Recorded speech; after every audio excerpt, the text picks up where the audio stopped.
বন্ধুরা, আমি একটু বাগানে এসেছি হলুদ তুলবো বলে। হলুদ কিন্তু আমাদের বাড়িতে থাকে, কিন্তু সেটা কিন্তু সবসময় মাখা হয় না। আর এর জন্য আজ তৈরি করবো হলুদের সাবান।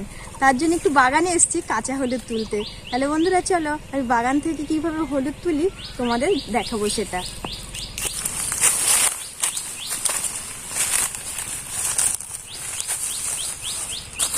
বর্ষাকাল হলে হলুদের গাছ মানে দেখা যায়, আর এখন তো শুকনো, এর জন্য হলুদের গাছগুলো মরে গেছে, হলুদগুলো কিন্তু আছে। এবার আমি একটু তুলে নেব।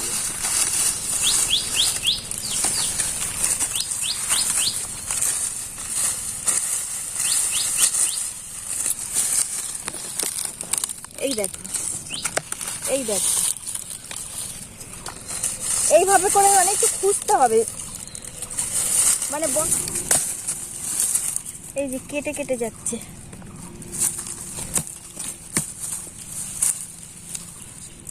এই যে বন্ধুরা, এখানেও একটা গাছটা শুকিয়ে গেছে, আর যখন বৃষ্টির জল পড়বে গাছটা কিন্তু তাজা হয়ে যাবে। এই দেখো, এই দেখো হলুদটা কত বড়।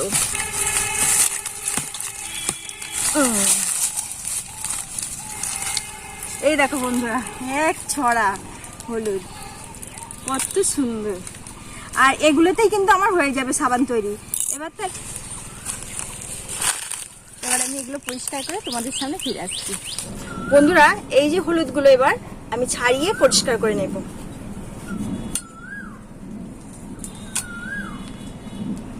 একদম টাটকা হলুদ বন্ধুরা, এই দেখো কতটা লাল লাল। এইভাবে করে যে বাকি হলুদগুলো কিন্তু আমি কেটে পরিষ্কার করে নেব একদম। হলুদগুলো এবার এই যে একটা বাটি নিয়েছি মিক্সচারের, এর মধ্যে দিয়ে একটা পেস্ট তৈরি করে নেব বন্ধুরা। আর এই প্লেটের মধ্যে এই ছাঁকনিটা দিয়ে এবার আমি কিন্তু ছেঁকে নেব। ছিবড়াটা নেব না, শুধু আমি হলুদের রসটা নেব। আমি নেব একদম পিওর যে রসটা, সেই রসটাই আমি এখানে ব্যবহার করব। কতটা ছিবড়া বেরিয়েছে, আর রসটাও কিন্তু অনেকটাই রস পেয়ে গেছি হলুদের। এবার এর মধ্যে বন্ধুরা কিছু উপকরণ কিন্তু মিশিয়ে নেব। দিয়ে দেবো, এখানে নিয়েছি কিন্তু চিনি। আর চিনিটা বন্ধুরা আমাদের ত্বকের পক্ষে কিন্তু ভীষণ মানে কার্যকর করে। এই যে আমাদের ত্বকে যে একটা ট্যান পড়ে না, এই চিনিতে আমাদের ওই ট্যানটা কিন্তু তুলে দেয়। এবার আমি এই চিনিটা দিয়ে দেব। আর এখানে নিয়েছি এই যে গোলাপ জল, এই গোলাপ জলটা আমি দিয়ে দেবো 1 চামচ।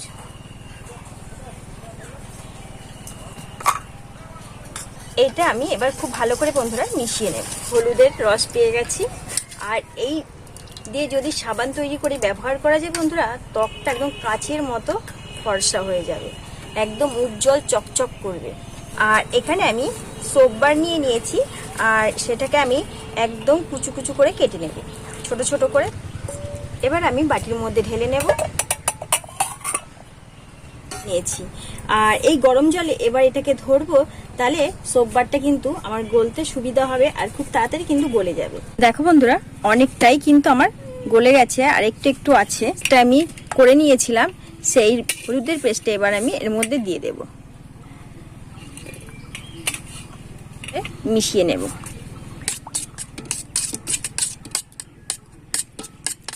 মিশ্রণটা কিন্তু খুব সুন্দরভাবে মিশে গেছে।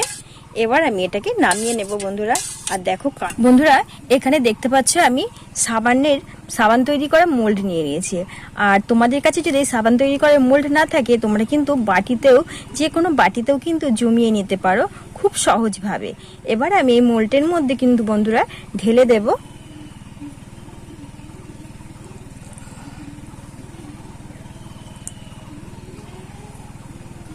এখানে আমার কিন্তু দুটো সাবানই এখানে হবে। আমি এই দুটোতে জমিয়ে নেব, আর এটা জমতে কিন্তু আমার 2 ঘন্টা সময় লাগবে বন্ধুরা।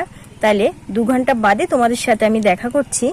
বন্ধুরা, সাবানটা কিন্তু আমার একদম জমে গেছে, আর এবার আমি তুলে তোমাদের দেখাবো কতটা পরিমাণে শক্ত হয়েছে সাবানটা, একদম ভীষণ সুন্দরভাবে। এবার আমি মোল থেকে তুলে নেব সাবানের গুলোকে। দেখো বন্ধুরা, কত সুন্দর হলুদের সাবান, খুব সুন্দরভাবে কিন্তু জমে গেছে। এই দেখো দারুণ হয়েছে কিন্তু। সাবানটা আমি একটু মেখে দেখাবো কত সুন্দর পরিষ্কার হয়। আর এই সাবানটা 2 থেকে 3 দিন ব্যবহার করলেই কিন্তু এর গুণাগুণ তোমরা ভীষণ পরিমাণে কিন্তু পেয়ে যাবে। কাঁচা হলুদ আমরা কিন্তু সব সময় ব্যবহার করতে পারি না, মানে সব সময় বাটা ঘষা করতে পারি না। আর এইভাবে যদি সাবান তৈরি করে রেখে দিই আমরা কিন্তু এনি টাইম এটাকে ব্যবহার করতে পারবো। সেক্ষেত্রে কিন্তু বন্ধুরা আমাদের ত্বকটা ভীষণ ভীষণ এত চকচকে, এত উজ্জ্বল হবে না, আর কোনো রকম দাগ স্পট থাকবে না, কিচ্ছু থাকবে না। এত সুন্দর এই সাবান, কাঁচা হলুদ দিয়ে তৈরি বন্ধুরা। সাবানটা দারুণ দুর্দান্ত কিন্তু, ভীষণ সুন্দর। বাড়িতে অবশ্যই একবার এইভাবে কিন্তু সাবান তৈরি করে নিলে কিন্তু আমরা সবসময় ব্যবহার করতে পারবো। এবার আমি কিন্তু সাবানটা নিয়ে ব্যবহার করব, একটু হাতের মধ্যে অ্যাপ্লাই করব।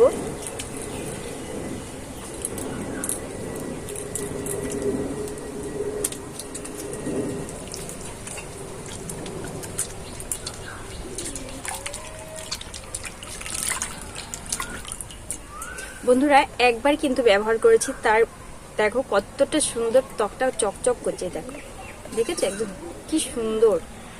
আর এই ত্বকটা কিন্তু আমার অনেকটাই পার্থক্য মনে হচ্ছে কিন্তু, ভীষণ ভীষণ সুন্দর। আর দীর্ঘদিন ব্যবহার করলে কিন্তু সাবানটা দীর্ঘদিন ব্যবহার করে তোমরা দেখো বাড়িতে ভীষণ ফল পাবে।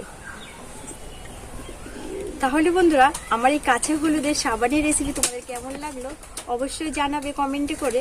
আর যারা এখনো আমার নতুন বন্ধু সাবস্ক্রাইব করোনি প্লিজ প্লিজ সাবস্ক্রাইব করে পাশে থেকো। তাহলে বন্ধুরা আজ এখানেই রাখছি, দেখা হবে নতুন একটা ভিডিওর সঙ্গে। সুস্থ থেকো, ভালো থেকো, সাবধানে থেকো।